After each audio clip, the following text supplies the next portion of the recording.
Kalau sudah menikah ini berarti bagaimana memahami seks sebagai alat komunikasi. So, equality antara pasangan suami dan istri itu harus ada dalam berhubungan seks. Istri nggak mau KB, suami pengen KB. Istri pengen KB, suami nggak mau KB. Istri maunya lebih lama, suami nggak mau lebih lama. Istri pengennya di atas, suami pengennya di bawah. Dan itu harus dikomunikasikan. Kalau diinget-inget, kayaknya orang tua aku tuh nggak pernah ngasih tahu tentang nanti suatu hari kamu akan menikah, kemudian kamu akan melakukan hubungan intim dengan lawan jenismu. Itu adalah hal yang dianggap aneh, awkward, tabu untuk dibahas oleh aku dan orang tuaku. Begitu aku tanya ke pasanganku, suamiku sama, dia juga nggak pernah ngebahas itu. And then kalau dipikir-pikir, sebenarnya kita memahami sex education itu dari mana sih? Secara alamiah kita belajar, kalau aku lihat-lihat ya karena kita lahir di perkembangan teknologi yang saat itu untung aja. Di saat kita flashback 10 tahun yang lalu, ketika belum ada internet, kalau nggak salah cowok-cowok remaja kalau mau melakukan orgasme dengan melihat tayangan-tayangan porno itu nggak semudah ibu jari sekarang klik keluar gambar. Harus cari di tempat majalah loakan atau cari VCD bajakan, dan itu lebih effort daripada sekarang. Apa kabar ya dengan berikutnya? Oke teman-teman semuanya, Analisa Channel, Assalamualaikum. Aku pengen ngebahas tentang sesuatu yang mungkin sekarang akan sangat relate. Belum lama ini aku habis posting tentang beberapa sexual disorder gitu ya, atau gangguan-gangguan perilaku menyimpang seksual, perilaku seksual menyimpang, dan banyak yang terjadi di tempat umum, bahkan mungkin juga tidak hanya tempat umum tapi juga di tempat yang tidak umum gitu. Sebenarnya apa sih yang harus kita lakukan sebagai pribadi dan mungkin juga sebagai orang tua gitu, menyiapkan anak-anak kita supaya tidak jadi korban dan pelaku. Itulah yang menjadi pertanyaanku ketika mendengar beberapa kasus belakangan ini. Terus terang kalau ditanya, aku nggak pernah tuh dapat edukasi tentang seks, tapi aku menjaga diri, alhamdulillah Allah menjaga aku dengan baik juga gitu. Tidak pernah dapat pengalaman terkait dengan pelecehan seksual atau perilaku penyimpangan seksual.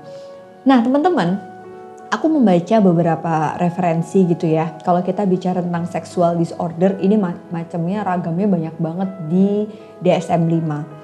DSM-5 ini apa sih? Teman-teman googling aja deh DSM-5. Intinya ini adalah kitab suci para psikolog, para psikiater untuk melihat beberapa gangguan-gangguan mental yang ada di dalam kehidupan manusia. Sexual dysfunction, sexual disorientation, termasuk parafilia yang sudah aku bahas minggu lalu, itu ada semua penjelasannya di situ. Nah artinya sebenarnya kita bisa mencari tahu nih. Dan untuk itu apakah umur juga mempengaruhi? Sangat mempengaruhi. Jadi gini teman-teman, aku bicara tentang pendidikan seks itu kita bagi menjadi 4 tahap. Nah yang pertama teman-teman bisa lihat Instagramnya APDC Indonesia. Kami sempat review secara singkat. Kalau kalian habis nonton video ini langsung aja lihat feed Instagramnya APDC, cari tentang edukasi seks yang darurat. Nah jadi gini nih, untuk anak 0 sampai 5 tahun. Ini tuh kayak biasanya mulai muncul pertanyaan yang agak aneh tuh anak umur 3 tahun. Mama, kok aku bisa lahir sih di dunia? Itu sebenarnya sudah bisa kita mulai ajarkan pendidikan seks loh. Jadi kayak anakku tuh kayak, kok aku bisa sih lahir dari perut mama? Kakak waktu itu di mana? Terus waktu mama nikah kenapa aku nggak ada? Itu pertanyaan-pertanyaan yang sebenarnya bisa kita selipkan edukasi seks. Kenapa teman-teman? Kalau kita lihat tentang paraphilia disorder atau gangguan imagery seksual yang tidak lazim gitu ya, ada yang namanya pedofilia. Jadi pedofilia ini adalah ketika ketertarikan seksual orang dewasa melihat anak kecil. Jadi kita harus menjaga anak kita supaya mereka sejak dini bisa melindungi diri mereka, karena kita nggak tahu, kita nggak mungkin 24 jam 24 hours tuh kita jagain anak kita terus gitu kan. Mereka harus paham. Dan ini bekal yang sangat baik karena edukasi seks itu seperti edukasi yang lain. Kita harus bertahap ngasih tahunya, nggak terus anak 4 tahun kita ajak ngobrol, nanti kamu akan melakukan hubungan reproduksi. Ya nggak gitu juga kali gitu ya. Jadi kalau kita lihat di sini teman-teman, mulai umur 3 tahun itu biasanya anak mulai nanya, kok bisa sih aku keluar? Kalau nggak punya adik, kok bisa sih adik keluar dari perut mama? Itu jawablah dengan sesimpel mungkin, dengan sesederhana mungkin. Jadi kita cukup menyampaikan bahwa adik atau kakak itu lahir dari perut mama, kemudian karena mama sama papa menikah, nggak usah diceritain proses pembuatannya gitu ya. Dan akhirnya selama 9 bulan di dalam perut keluar deh kalian, that's it. Alihkan ke yang lain obrolannya. Nah, umur 5 tahun biasanya anak lebih kritis. Dia akan berpikir, kok bisa sih mah? Kenapa? Kita akan dikejar dengan pertanyaan-pertanyaan.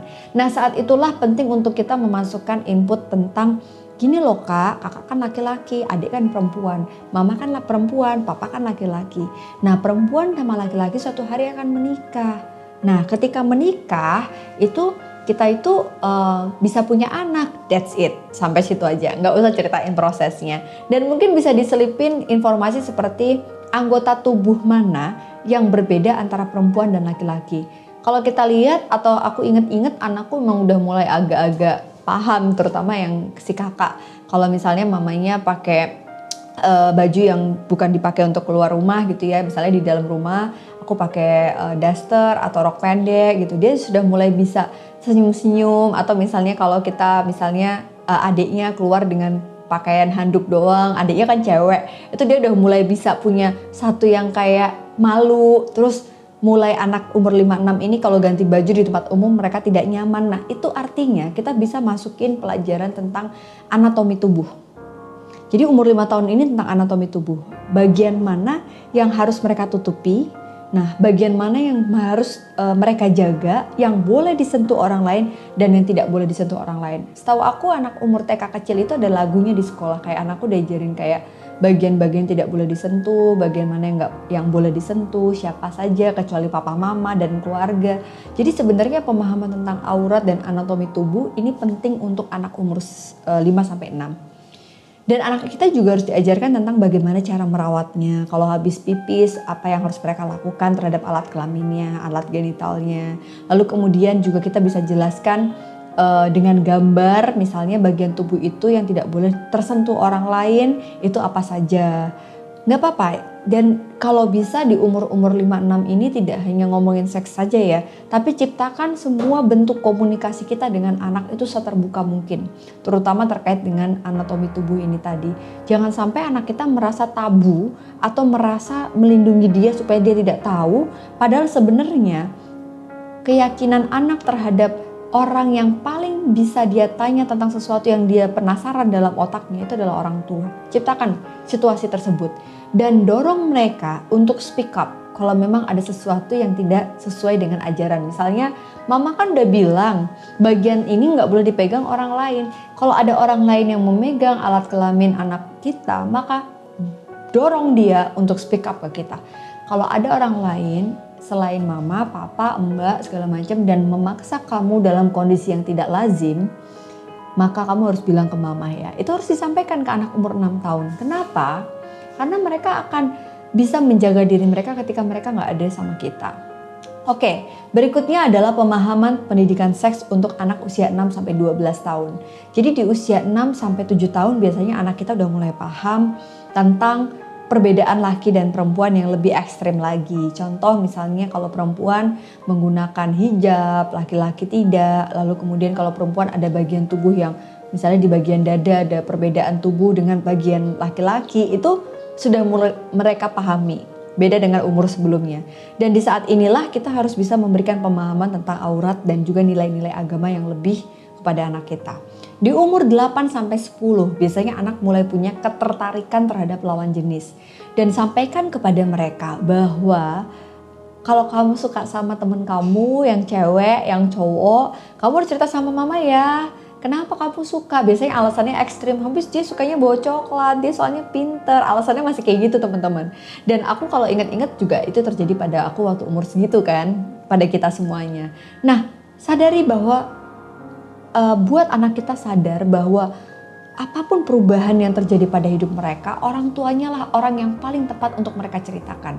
Ciptakan itu, kepercayaan itu. Di umur 10-12, biasanya anak laki-laki mulai mimpi basah, anak perempuan mulai menstruasi pertama.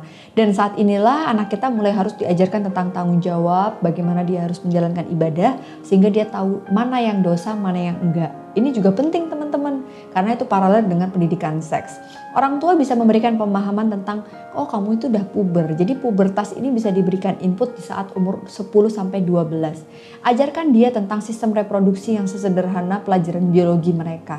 Jadi mereka harus tahu Dan kasih tahu mereka apa akibatnya kalau mereka tidak bisa menjaganya. Karena sudah menstruasi, maka ini kamu udah bisa hamil loh sayang. Kalau ada sesuatu yang terjadi, kamu harus bilang sama mama. Karena artinya kamu sudah bisa menghamili dan kamu sudah bisa hamil. Dia akan bertanya, kok bisa mah? Gitu kan. Tapi tenang aja. Pelajaran di sekolah biasanya akan memberikan pemahaman yang lebih membantu kita kok. Jadi tepat umur sekian, kalau emang anak kita udah menstruasi, udah mimpi basah, kita harus memberikan pemahaman tentang itu. Kayak Deddy Kobusier waktu itu nanya, di salah satu vlognya dia ngobrol sama anaknya. Kalau kamu lihat cewek, bagian apa yang kamu lihat pertama kali? Menurut aku juga bercita-cita nih sama suamiku. Seru ya ngobrol kayak gitu sama anaknya. Kayak kalau dipikir-pikir aku sama suami tuh gak pernah diajak ngobrol tentang sex education sama orang tua kita gitu loh.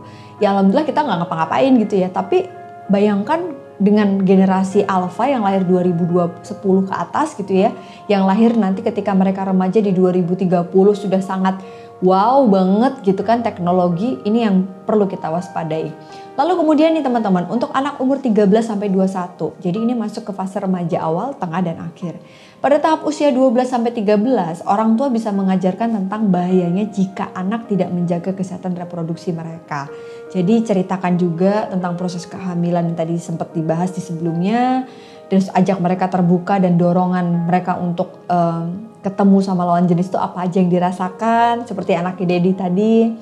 Dan di saat umur 13 sampai 17, mereka punya hubungan yang spesial dengan teman dekatnya lawan jenis dengan konsep pacaran. Bisa kita kasih tahu pacaran itu seperti apa, value-nya, apa yang harus dijaga dalam hubungan antar lawan jenis, bagaimana supaya mereka bisa menjaga diri mereka. Dan saat usia 17 sampai 21, nah ini penting banget. Jadi krusialnya kalau tadi anatomi dan reproduksi, kita mulai bisa memasukkan pelajaran tentang self-esteem. Seberapa berharganya diri kamu, tubuh kamu, dan menariknya kamu, sehingga kamu harus menjaganya dengan baik. Kalau kamu bisa menjaganya dengan baik, someday akan ada orang yang beruntung yang bisa menjaga kamu selama-lamanya, yaitu suami kamu, yaitu istri kamu, dan beri kenyamanan mereka untuk terbuka sama kita. Karena umur sekian ini adalah umur yang paling banyak pernikahan dini terjadi di luar sana, teman-teman. Oke, dan berikutnya nih teman-teman, ini tahapan pendidikan seks sebagai kenikmatan atau pleasure atau kepuasan. Jadi pada saat umur 21 itu sebenarnya usia sudah menikah ya, dewasa awal, walaupun ada yang belum menikah. Tapi aku pengen menyampaikan di saat inilah mungkin kita menganggap seks, terutama bagi mereka yang belum menikah ataupun sudah menikah, harus tahu seks yang menyenangkan itu seperti apa, komitmennya seperti bagaimana, bagaimana moral dan agama. Dan ini akan berbeda dengan pasangan yang sudah menikah. Kalau tadi seks yang menikmati, yang nikmat sebagai kepuasan tertentu, yang lazim seperti apa dari cara menanggulanginya. Nah ini yang sudah menikah. Kalau yang sudah menikah ini berarti bagaimana memahami seks sebagai alat komunikasi. So, equality antara pasangan suami dan istri itu harus ada dalam berhubungan seks. Istri gak mau KB, suami pengen KB. Istri pengen KB, suami gak mau KB. Istri maunya lebih lama, suami gak mau lebih lama. Istri pengennya di atas, suami pengennya di bawah. Dan itu harus dikomunikasikan. So, aku bisa bilang seks itu adalah cara kita berkomunikasi antar suami istri. So, sex can be fun and safe. Dan menurut aku, you deserve a healthy sex. Kita tuh semuanya pantas untuk dapat atau sangat berhak untuk mendapatkan seks yang sehat. Seperti kita mendapatkan healthy relationship dengan pasangan kita, dengan orang yang fulfilling kita, yang menghargai kita, yang membuat kita nyaman. Dan sampaikan ini sebagai sesuatu yang membuat kita bisa berkomunikasi. Nah teman-teman, itu tadi tentang edukasi seks. Aku pengen kasih pemahaman sekali lagi ke kalian semuanya. Kalau ada yang terjadi sesuatu yang tak lazim, seperti misalnya suami aku kok dalam berhubungan seks seperti tidak ada equality ya mbak.